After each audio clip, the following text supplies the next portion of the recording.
السلام علیکم، میں ہوں وسیم اللہ خان اور آپ دیکھ رہے ہیں میرا یوٹیوب چینل اور میرا فیس بک پیج۔ خواتین حضرات، 7 اکتوبر سے شروع ہونے والی اسرائیل حماس جنگ میں اسرائیلی افواج انسانی حقوق کی خلاف ورزیوں میں تمام حدیں پار کر چکی ہیں۔ اسرائیلی افواج نے اس جنگ میں جو انسانی حقوق کی خلاف ورزیاں کی ہیں، اس کی مثال تاریخ میں کہیں نہیں ملتی۔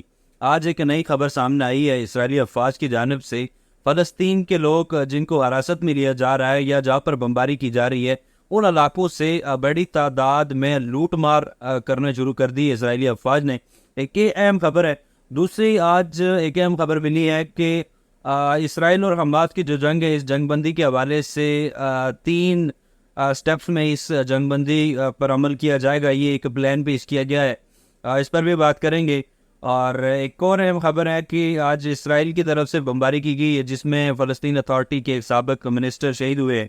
اور ایک اہم خبر یہ بھی ہے کہ اسرائیلی آرمی اور اسرائیلی حکومت میں اس وقت تناؤ دیکھنے کو مل رہا ہے۔ اس وقت اسرائیلی حکومت اور اسرائیلی جو آرمی ہے، یہ اس وقت ان میں کلیش نظر آ رہی ہے، یہ ایک پیج پر نہیں نظر آ رہی۔ اس کی کیا وجوہات ہیں، ان تمام معاملات پر بات کریں گے۔ نئے آنے والے دوستوں سے گزارش ہے ہمارے چینل کو سبسکرائب کریں اور بیل آئیکن کو ضرور پریس کریں تاکہ آنے والی اپڈیٹ سے آگاہ رہ سکیں۔ سب سے پہلی اور اہم خبر کہ اسرائیلی افواج اس وقت انسانی حقوق کی خلاف ورزیوں میں تمام حدیں پار کر چکی ہے۔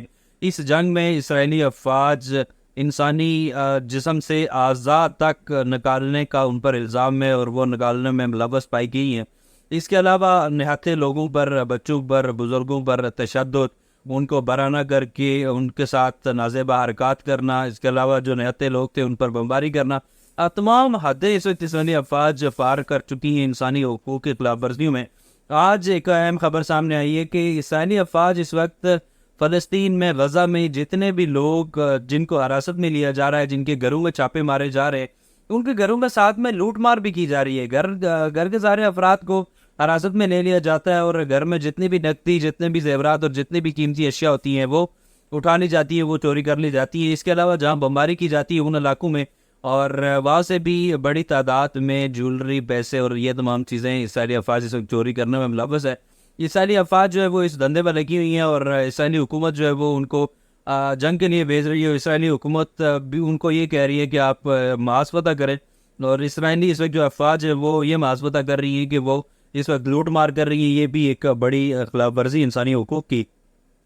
یہ جو اس میں کوئی جو اس میں اماؤنٹ ہے، یہ کوئی بہت کم نہیں ہے، تقریباً $10 ملین کی یہ اماؤنٹ ہے جو اس وقت تک اسرائیلی جو فوج ہے انہوں نے چورائی ہے۔ یہ انسانی حقوق کے ادارے ہیں، ان کی جانب سے رپورٹ کیا گیا، ان کی جانب سے یہ اعداد و شمار دیا گیا کہ تقریباً $10 ملین سے زیادہ کی رقم اور جو اس کی مالیت کی جو اشیاء تھی وہ اس جنگ میں اسرائیلی افواج نے چوری کی ہیں۔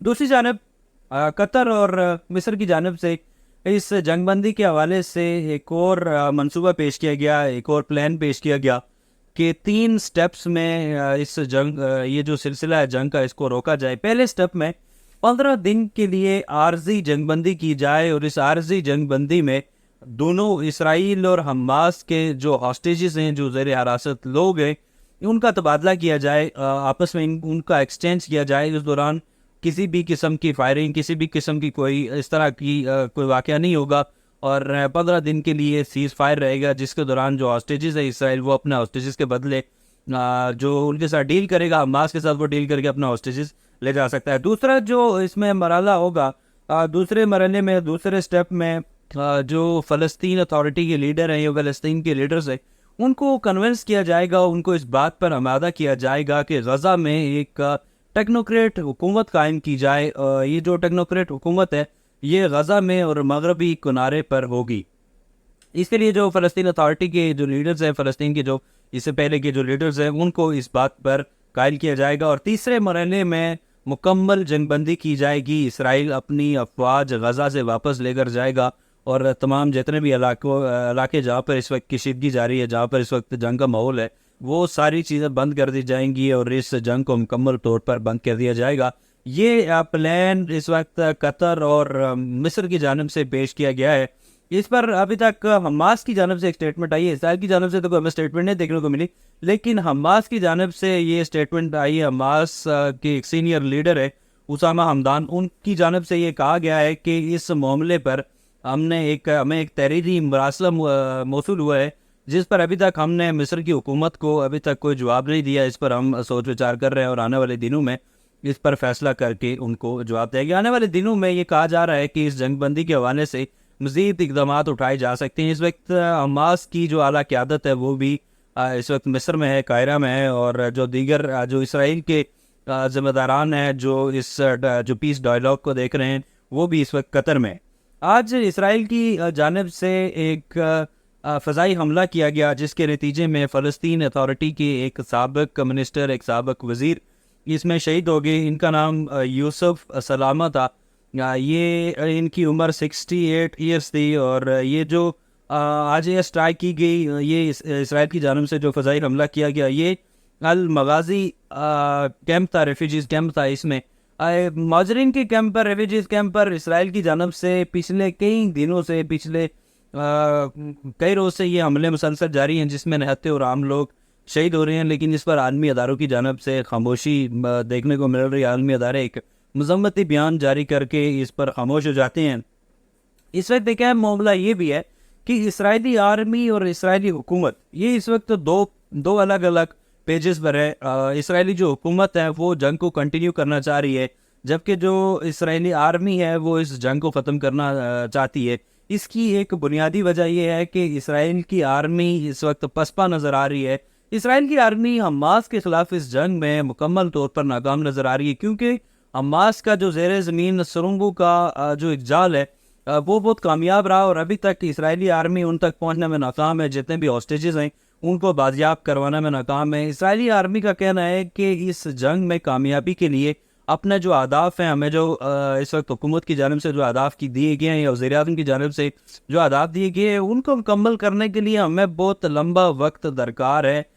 یہ جنگ اتنی جلدی ختم نہیں ہو سکتی، اور اتنی جلدی اس سے جو نتائج جو ہماری حکومت چاہتی ہے وہ ہمیں نہیں مل سکتے۔ دوسری جانب جو اسرائیل کی حکومت ہے وہ جلد از جلد اس جنگ کو ختم کرنا، اس سینس میں ختم کرنا چاہتی ہے کہ وہ مکمل طور پر حماس کے خاتمے کے بعد پرامن طریقے سے اس جنگ کے خاتمے کے بعد غزہ پر قبضہ کرنا چاہتی ہے۔ لیکن اسرائیلی حکومت کا یہ جو خواب ہے کہ حماس کو مکمل طور پر تباہ کر دیا جائے اور اس کے بعد اس جنگ کو ختم کیا جائے، تو یہ اس وقت ممکن نظر نہیں آتا، کیونکہ جو گراؤنڈ سچویشنز ہیں اسرائیلی آرمی کی، وہ صورتحال آپ کو بتائیے کہ اسرائیلی آرمی جو ہے وہ اس وقت پسپا نظر آ رہی ہے۔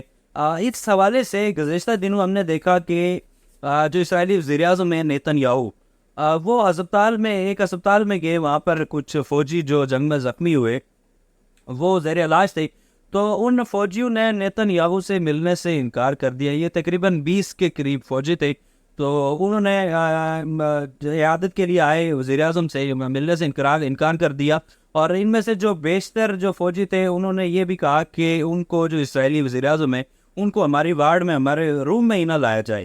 اس کے علاوہ ایک اور ہم نے واقعہ دیکھا گزشتہ دنوں کے، ایک نوجوان کی طرف سے جنگ لڑنے سے انکار کیا گیا، جس کو اسرائیلی عدالت نے 30 دن جیل کی سزا دے دی تھی، اور وہ ابھی جیل میں ہے۔ یہ بھی ظاہر ہے کہ ان واقعات سے یہ ساری چیزیں واضح ہو رہی ہیں، یہ چیزیں سامنے آ رہی ہیں کہ اسرائیلی جو آرمی ہے وہ اور حکومت اس وقت دو الگ الگ پیجز پر ہے۔ اس کی ایک مثال یہ بھی ہے کہ ہم نے دیکھا کہ گولانی بریگیڈ جب غزہ سے واپس گیا تو وہ جو جنگ لڑنے والے جو سولجرز تھے، وہ جو ان کے سپاہی تھے، وہ رو رہے تھے۔ ان میں خواتین ہم نے دیکھا خصوصاً وہ رو رہی تھی، اور وہ اس چیز کا اظہار کر رہے تھے کہ وہ خوشی میں رو رہے تھے کہ ہم لوگ اس جنگ سے زندہ واپس جا رہے ہیں، جو ہماری جنگ ہے یہ ختم ہوئی ہے۔ یاد رہے کہ گولانی بریگیڈ کو اسرائیلی حکومت کی جانب سے، اسرائیلی آرمی کی جانب سے غزہ سے واپس بلا لیا گیا تھا۔